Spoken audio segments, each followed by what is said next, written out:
Tolong, ada ada masalah masalah belajar. belajar. Tolong, Tolong, tolong, tolong, kita kita tidak tidak memahaminya. memahaminya. Masalah belajar, masalah belajar.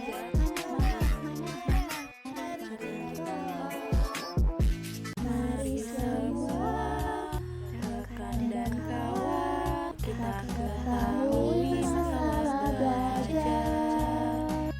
Ini hanyalah sekadar panduan untuk semua sebagai pengingat. Ini adalah ciri masalah yang ada dalam pembelajaran. Salah satunya adalah malas yang selalu menjadi alasan. Kenapa harus malas?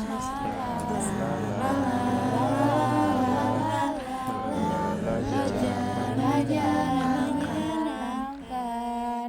Problem-based learning merupakan metode pembelajaran yang mengutamakan aktifnya para siswa untuk ikut berpartisipasi dalam suatu kasus dengan berpikir secara kritis dan terampil untuk menyelesaikan permasalahan tersebut.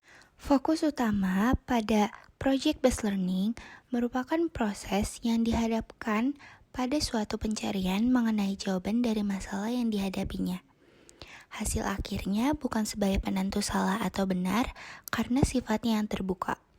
Serta proses belajar project-based learning mengutamakan kemampuan analisis terhadap materi pembelajaran dari para siswa secara mandiri.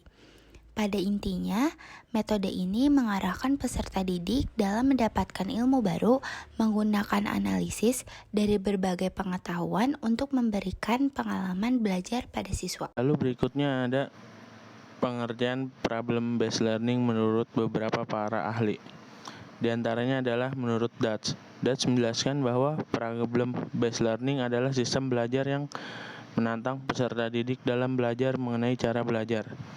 Bekerja sama secara berkelompok, tujuan dilakukan proses ini adalah untuk mencari solusi dari mana permasalahan di dunia secara nyata dan terjadi adanya. Lalu ada menurut Arens. Arens mengungkapkan bahwa problem-based learning merupakan suatu pendekatan dalam hal pembelajaran yang memaksa siswa menghadapi suatu masalah secara nyata.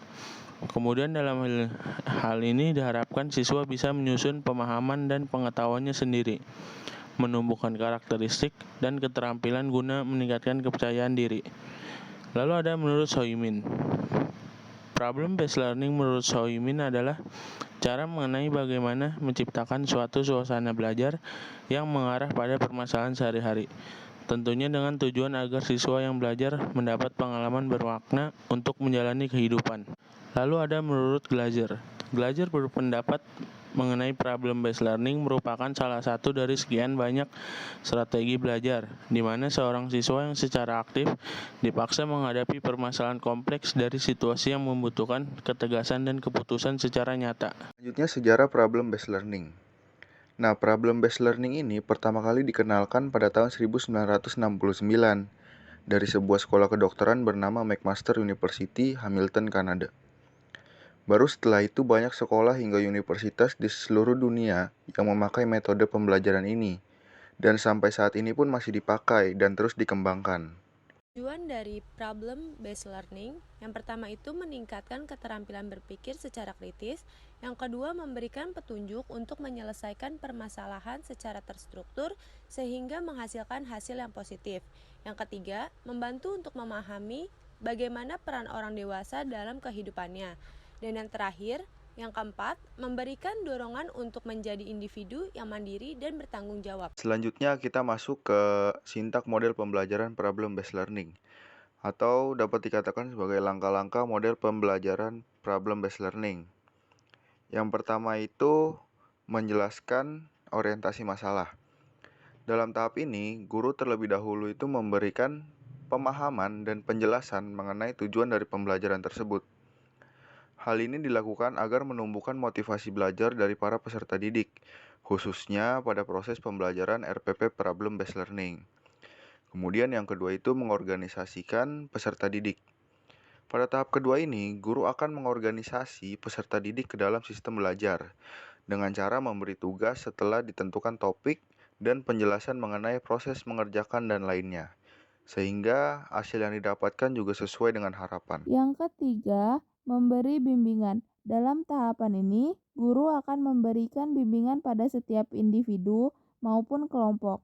Tujuannya agar peserta didik bisa mendapatkan sumber atau referensi yang sesuai. Tentunya sumber yang dimaksud sesuai dengan permasalahan yang sedang dihadapi. Yang keempat, mengembangkan hasil karya. Pada tahap ini, peserta didik mendapatkan bantuan dari guru, khususnya dalam mempersiapkan hasil dan proses pemecahan masalah yang sudah dilakukan, kemudian dibentuk dalam sebuah laporan. Hasil laporan ini yang nantinya akan diberikan pada guru, bisa berupa dokumentasi, rekaman beserta teori pendukung lainnya. Yang terakhir, melakukan analisis dan evaluasi.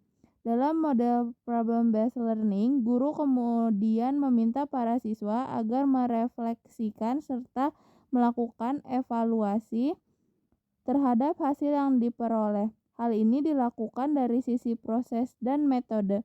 Karena itu harus dilakukan dengan sistematis. Manfaat penerapan program based learning atau PBL. Yang pertama, mengembangkan kemandirian peserta didik.